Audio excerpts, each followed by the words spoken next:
출애굽기 32장 14절 여호와께서 뜻을 돌이키사 말씀하신 화를 그 백성에게 내리지 아니하시니라. 아멘. 오늘 말씀의 제목은 뜻을 돌이키사입니다. 뜻을 돌이키사. 이스라엘 백성들이 금송아지를 섬겼습니다. 금송아지를 만들어 놓고 이것이 우리 하나님이다 라고 말했습니다. 하나님께서는 이스라엘 백성들을 진멸하기로 결정하셨습니다. 그리고 모세는 하나님의 영광을 위하여 이스라엘 백성들을 사해 주시기를 소망한다고 중보기도를 하였습니다.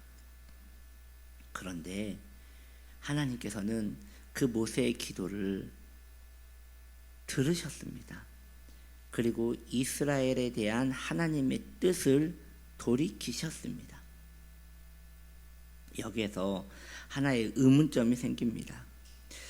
모세의 기도가 강해서인가 아니면 하나님의 자비가 커서인가?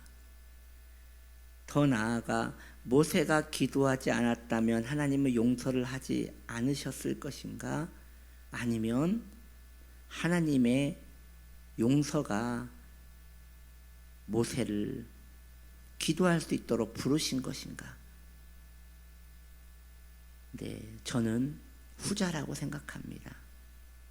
모세의 기도가 강력해서 용서하신 것이 아니라 하나님의 마음에 그 사랑의 마음이 모세를 기도할 수 있도록, 모세에게 중보기도 시킬 수 있도록 그 마음을 감동하신 거라 생각이 듭니다.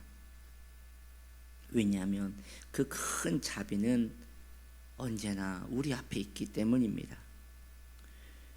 우리는 오로지 하나님의 그 자비하심만을 찬양해야 할 것입니다. 인생이 이 땅에서 하나님을 찬양할 것이 무엇이겠습니까? 우리는 우리에 대한 깊은 이해를 이미 하고 있습니다.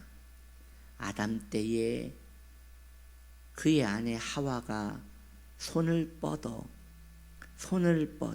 선악과를 돌려서 땄습니다.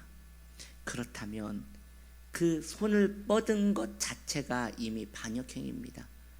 먹은 것은 둘째 문제고 그것은 그렇게 중요하지 않아요. 이게 무슨 이야기냐? 임금을 죽이려고 내시가 칼을 뽑아들었습니다. 그런데 옆에 사람이 있어서 다시 칼을 집어넣었습니다. 자, 그 칼로 임금을 찔러야지만 반역입니까? 아닙니다. 그 방에 칼을 품고 들어간 것 자체가 반역입니다. 더 나아가 그 칼을 자식의 처소에서 그 임금의 방까지 들어간 것까지도 반역입니다.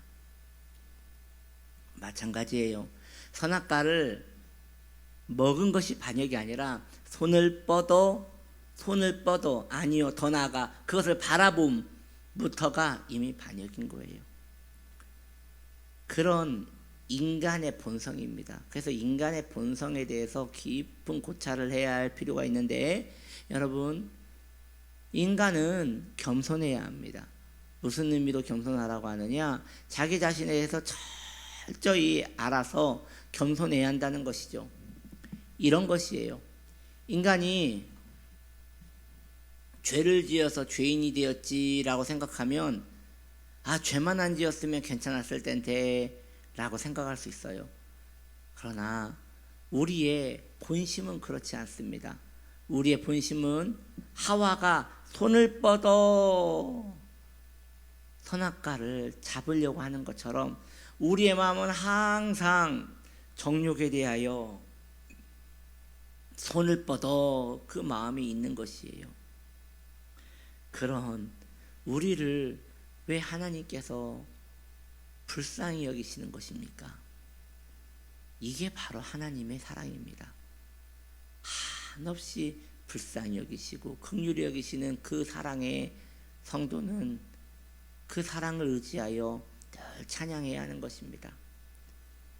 이 땅에서 성도가 하나님의 무엇으로 인하여 기뻐하겠습니까? 하나님의 복주심으로 인하여 기뻐하시겠습니까? 이 땅에서 하나님께서 건강을 주심으로 인하여 기뻐하겠습니까? 그렇지 않습니다. 오늘 우리가 부른 찬양 가운데 세상 소망 다 사라져가도 주의 사랑은 끝이 없다고 고백했던 것처럼 우리 또한 하나님의 그 사랑이 변함이 없으심으로 말미암아 우리는 이 세상 소망 없는 이 땅에서도 주의 은혜에 기대어 갈 수 있는 것입니다. 그런 의미로 말이죠, 여러분. 이것을 오해하지 않고 듣기를 바랍니다. 걱정되어 미리 말씀드리는 거예요. 그런 의미에서 우리의 영적 상태가 그렇게 중요한가라는 생각도 해봅니다. 오해하지 마세요. 그러니까 목사님, 영적 상태가 중요하지 않으니 저는 그냥 막 살렵니다, 그걸 이야기하는 게 아니에요.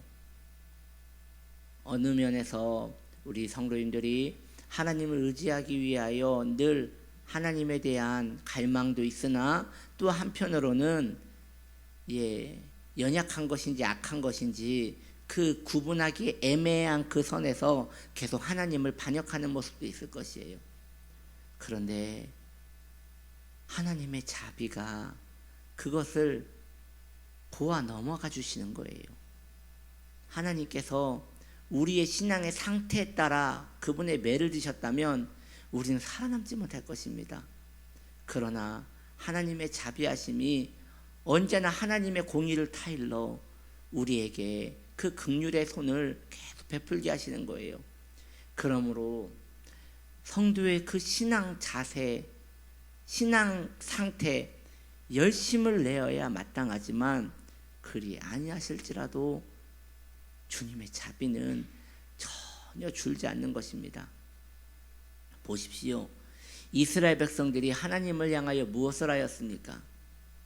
그들이 한 것이라고는 하나님을 반역하고 금송아지를 만들어 이것을 하나님으로 섬기겠습니다 라고 하였습니다.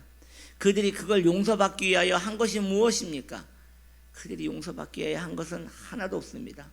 정상적인 신앙의 개관 속에서는 그들이 피눈물을 흘리며 하나님께 범죄했다고 무릎이 다 까지도록 회개를 해야 하는 것인데 그들에게는 그런 단계가 빠져 있더라는 것입니다. 그럼에도 불구하고 하나님은 뜻을 돌이키사라고 하였습니다.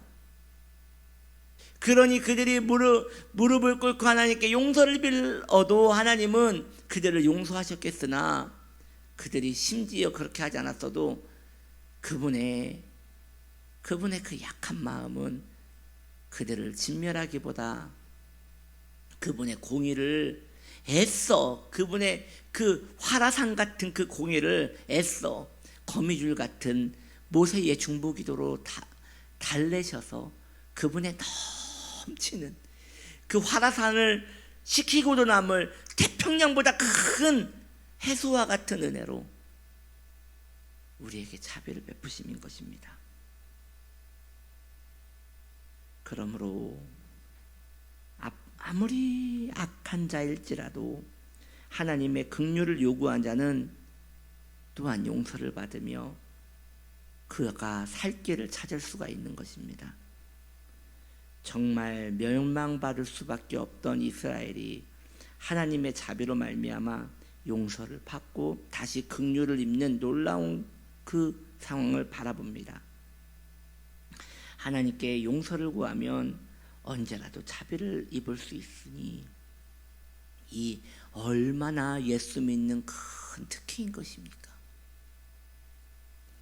반대로 회개하는 데 있어서 한없이 게으르고 마음을 낮추지 않으며 자신의 죄에 대하여 계속 관대하게 산다면 그 놀라운 긍휼은 그에게는 상관이 없게 되는 것입니다. 이것은 용서를 받지 못해서 멸망당하는 것이 아닙니다. 게을러서 멸망당하는 것입니다. 살 길이 있어서 저희가 탈출구입니다라고 하고 손가락을 알려주었음에도 불구하고 조금 있다 가겠습니다 해서 멸망받은 자는 구원의 기회를 얻지 못해서가 아니라 게을러서 게을러서 구원의 요청을 수락하지 못함으로 멸망하는 것입니다. 그러므로 주님의 긍휼을 소망하는 자는 그 긍휼을 타고 언제나 탈출구로 나갈 준비를 하여야 하는 것입니다. 이것이 바로 회개입니다. 성도의 마음은 늘 가난하여 그 긍휼에 작용할 수 있도록 그 마음을 부드럽게 하여 늘 회개의 정신과 마음을 가져야 하는 것입니다. 그렇게 한결같이 회개를 사랑하고 한결같이 그 회개의 마음이 녹아져서 늘 은혜 속에 있는 자는 복이 있는 것입니다. 그렇게 하나님과의 관계 회복을 소망하는 복된 그리스도인 되시기를 예수님의 이름으로 축복합니다. 기도합시다.